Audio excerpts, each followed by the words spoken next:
The Bodyguard, a story of the outer meridian trade corridors, the employment listing, had been straightforward, seeking personal security contractor, minimum 5 years field experience, multi-species diplomatic environments preferred, references required, competitive rate. Position begins immediately. Ambassador Yseult Davan of the Kalori Consensus had posted it at 0600 station time. By 0800, she had 43 applications.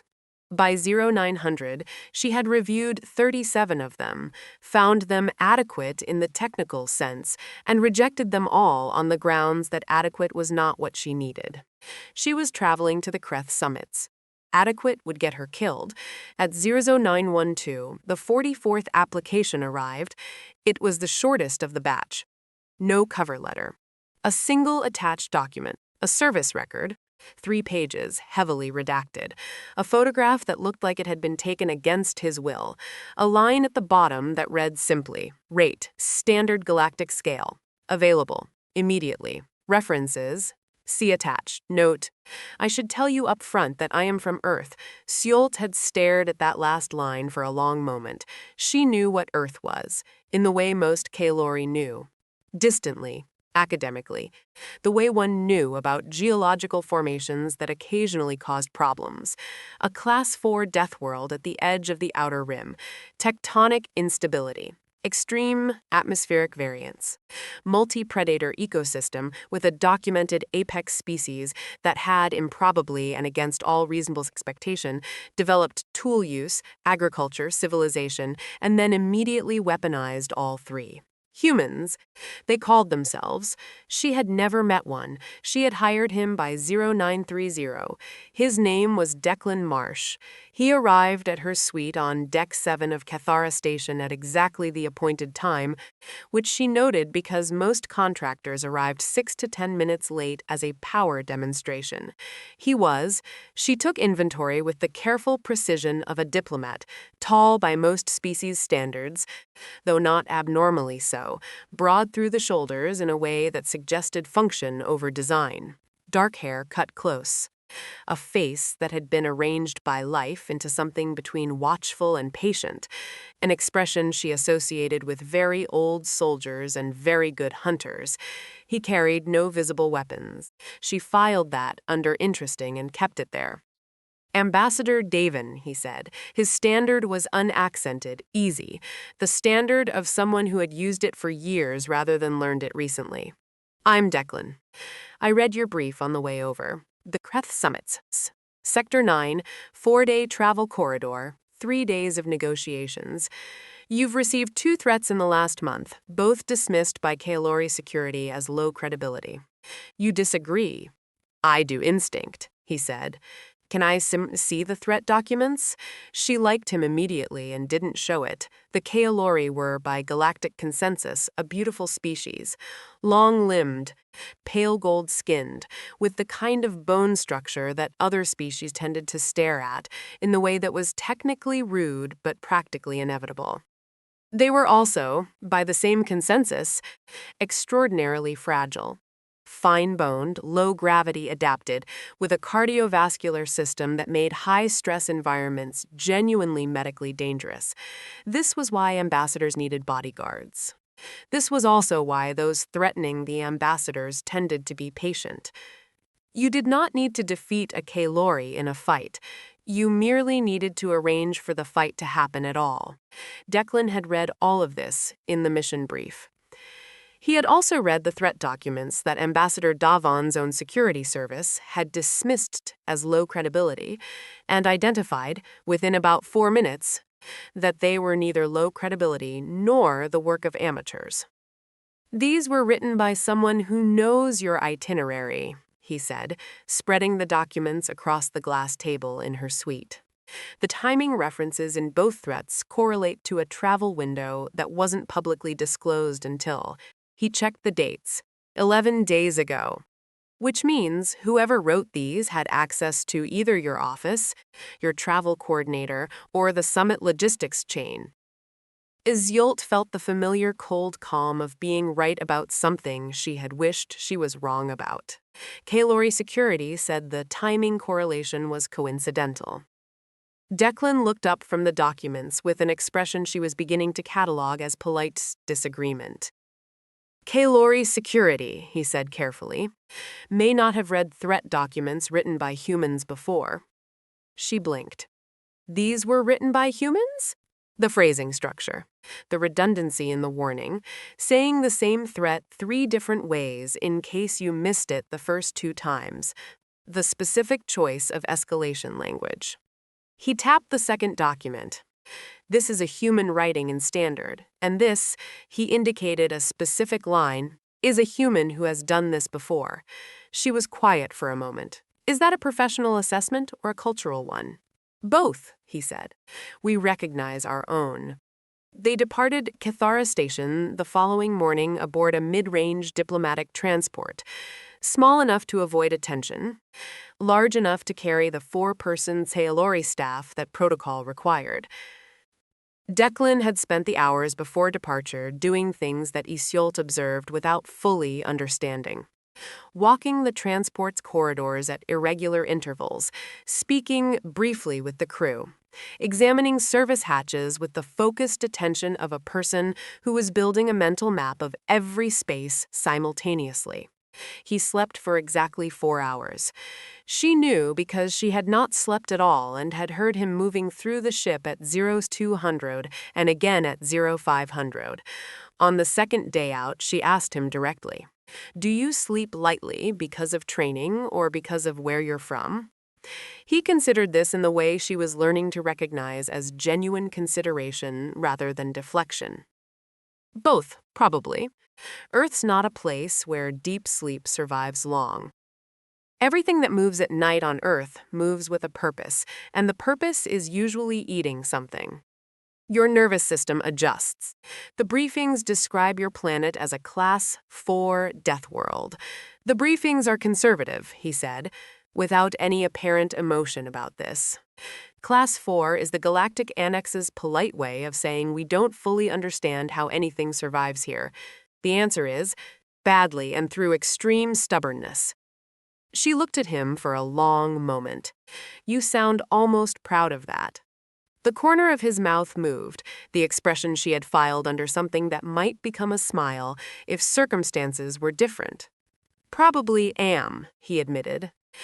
It's a strange thing to be proud of, but when you grow up being told your world is trying to kill you and you're still here, it starts to feel like an achievement. Does it feel that way now? Here?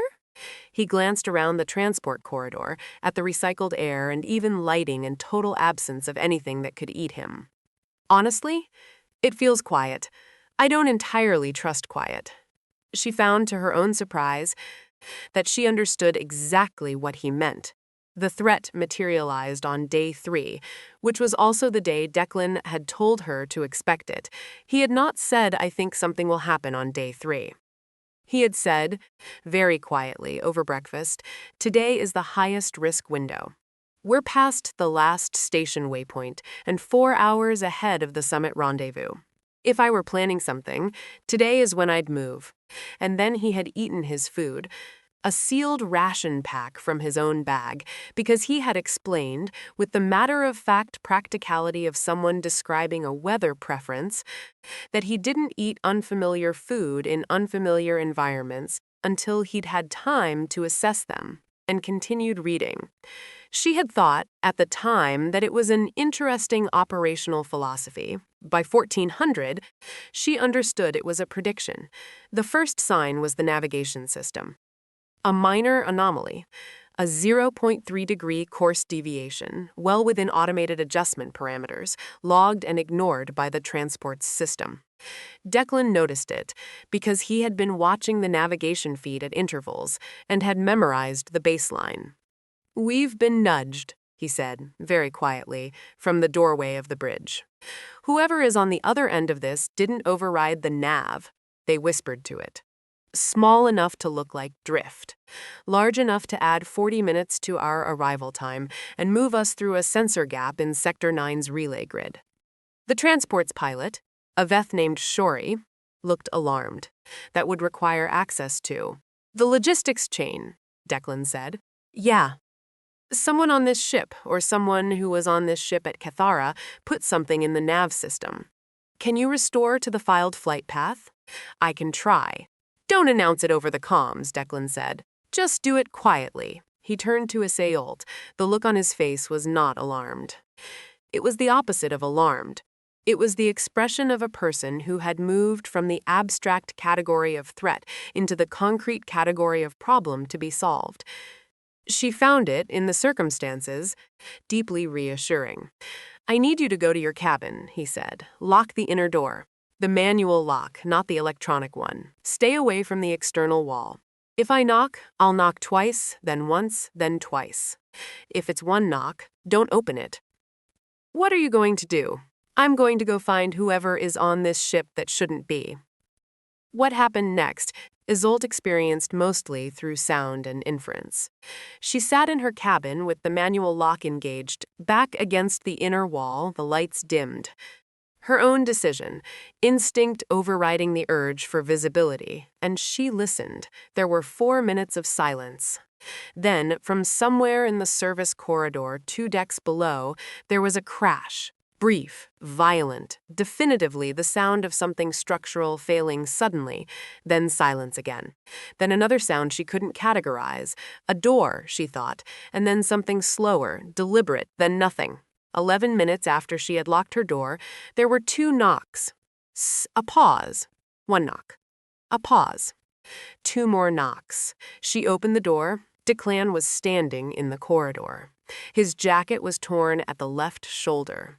There was a cut along his forearm that was bleeding in the steady, untroubled way of a wound that hurt considerably less than it should. He was holding in his right hand a small electronic device, flat, dark, no larger than a communication tablet. Stowaway, he said. Used a maintenance hatch at Cathara Station. He's been in the service corridor since departure. He held up the device. This was going to deploy a navigational lock at the sensor gap. Taken in full, no further threat. She stared at him, then at his arm. You're bleeding. He looked at the arm with the mild interest of someone noticing a minor inconvenience. Yeah, he had a disruption blade. Caught me before I got around him. It's fine. The cut's clean and I heal fast. You should. I will, in a minute. He looked at her steadily. Are you all right? The question surprised her out of her next sentence. She took stock. Heart pounding. Hands steadier than she'd expected, mind running rapid assessments. Yes, she said. I am. How did you know he was there? You said 4 minutes. Smell, Declan said. She blinked. Smell. He'd been in that maintenance corridor for 2 days. Recycled air doesn't circulate well down there. I noticed it when I walked that sections last night. Wrong organic compound concentration. Thought it might be a system fault. Checked again this morning, and it was stronger. He said this with complete simplicity, as if it were an obvious methodology. Earth thing. If you grow up in an environment with a lot of predators, you learn to notice when the air changes. Your whole nervous system is calibrated for it. Yseult thought about this for a long moment. About the briefings that described his planet, about the way he had slept 4 hours and moved through the ship at 0200 and 0500, about the way he had not eaten unfamiliar food and had memorized the navigation baselines, and had not once in 3 days stood with his back to a door. The Galactic Annex classified your world as a death world, she said slowly, but you came out of it. We all came out of it, he said. Every human alive descended from a line of people who survived every predator, every catastrophe, every famine and ice age and plague that a Class 4 death world could arrange, for about 300,000 years. He paused. That doesn't leave your biology. It doesn't leave your instincts. It just, he searched for the phrasing, comes with you. Everywhere, she was quiet. Around them, the transport hummed steadily back on course. Earth's distant descendant, standing in a corridor in the outer reaches of the Sector 9 approach lane, bleeding quietly from a forearm cut, having just protected her life with tools that no briefing had thought to include. "I should have been told," she said. "Not a complaint, an observation." "Told what?" "What I was actually hiring." The listing said personal security contractor. It didn't say 300,000 years of surviving the unsurvivable. He was quiet for a beat. Then the corner of his mouth moved again, and this time it completed the journey into something that was unambiguously a smile. Brief, genuine, the kind that appeared before a person decided whether to allow it. "Would it have changed your decision?" he asked. She considered it seriously, as she considered everything. "No," she said. "I hired you because your application was the only honest one. You told me what you were up front. You're the first employer who didn't strike that line from the record," he said. "Why would I strike it?" He looked at her steadily. "Most people see from Earth and recalibrate downward. Assume it means difficult or unstable or likely to cause a diplomatic incident. I recalibrated upward," she said. "That is why you're here instead of any of the 43 others." Something shifted in his expression. Not dramatically, not with any performance attached to it. Just a quiet, internal shift, the kind that happens when a person receives something they had not expected to receive. He looked at her for a moment longer than was strictly conversational. "Thank you," he said, simply, without deflection. The Kreth summits proceeded without incident. Declan stood at her left for 3 days of negotiations, quiet, still, watching every entrance with the patient attention of something that had evolved over millennia specifically for this purpose. The Kreth delegates noticed him in the way that people notice something they couldn't fully categorize. One of them asked her, on the second day, what species he was. "Human," she said. The delegate, a Kelmori, battle-scared and not easily impressed, looked at Declan for a long moment. "From Earth?" "Yes," a pause. "Ah," said the Kelmori, with the tone of someone who had just received an explanation for something that had puzzled them. "That explains the eyes." She looked at Declan later and relayed this. He raised an eyebrow. "The eyes?" he said. "He said you had the eyes of something that had survived a very long time in a very difficult place." Declan absorbed this. "What did you say?" "I said yes," she said. "Precisely." On the return journey to Cathara Station, with the summit concluded and the agreement signed and the stowaway in Sector 9 security custody, Yseult found Declan at the observation window in the transport's forward lounge, the wide, uninterrupted view of deep space that most of the ship's crew had stopped seeing after their first month out. He was looking at it like it was still remarkable. She sat beside him. For a while, neither of them spoke. The stars moved with the patient slowness of things that did not need to hurry. "Can I ask you something personal?" she said. "Yes." "Do you miss it? Earth?" He thought about it. Genuinely, the way she was learning to expect from him. Not the quick dismissal of someone who had made peace with the answer, but the careful consideration of someone who still turned it over regularly. "I miss specific things," he said. "The weight of the air. The way rain smells before it arrives. The sound a forest makes at 3 a.m. All of it at once, every creature contributing. There's nothing like that out here. Everything is too clean." He paused. "But I don't miss being afraid. And out here," he gestured at the stars, "I mostly know what I'm dealing with. It's a smaller set of unknowns." She considered that. "You were afraid on Earth?" "Everyone is afraid on Earth," he said. "That's what it is. You learn to work with it, use it, make it useful. But the fear doesn't go away." He glanced at her. "The Galactic Annex thinks death worlds produce fearless creatures. They don't.